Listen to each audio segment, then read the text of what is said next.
Secondly, God's providential, invisible hand in our evangelism and our mission reminds us of his transcendence.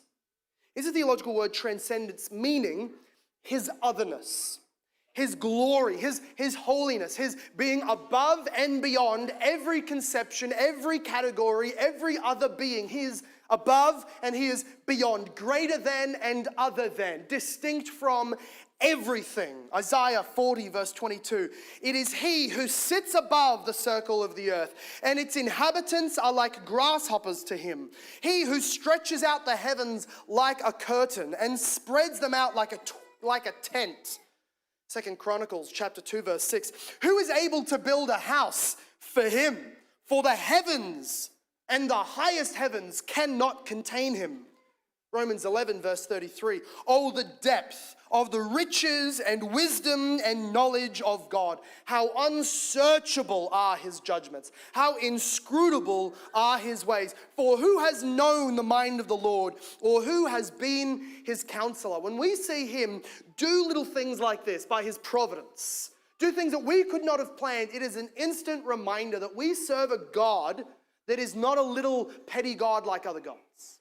We serve a God who is not just a really great planner, like a CEO, just a U-Butte pastor. We're serving somebody infinitely, gloriously above and beyond all things. We serve a God who has a plan to magnify his Son through the salvation of sinners, throughout all of the history of the world, and to bring it to a glorious consummation. That's who we serve.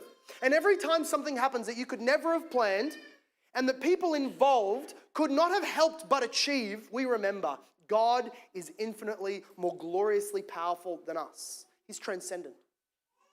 Judson, Adoniram Judson, the missionary to Burma in the 1800s, he was reminded of this when similar to the story from before, but even more awesome. He'd been printing and writing out gospel tracts, and for years he'd been praying.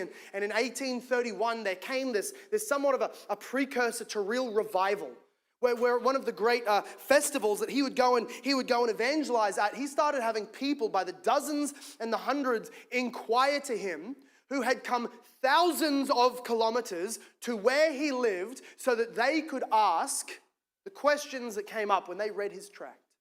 And they said, we live in a far distant mountain land, but we have read here that there is an eternal hell.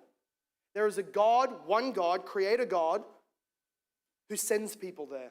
We recognize that we are these unrighteous people he will send here. And you say that there is one who can save us from it. Won't you tell us who this is? And he started having people come from all over the nation, peering in and pursuing gospel truth. And he said at this point in his biography, in his journals, he says, now I began to see again that the God of all was involved in this little tiny missionary work, that he was serving a glorious God. Another reminder of this is a story about the Uzbeks. Joseph Stalin, when you get to heaven and you see it, no, I'm just joking. When you see Joseph Stalin in history books, remember to throw up a praise to God. He's responsible for a great and tremendous revival among the North Korean people in closed communist countries. As North Korea was not yet at that point North Korea, it was one nation, and as the Japanese were coming in and taking land, communist Stalin had taken up some of these these Koreans that he thought were a threat.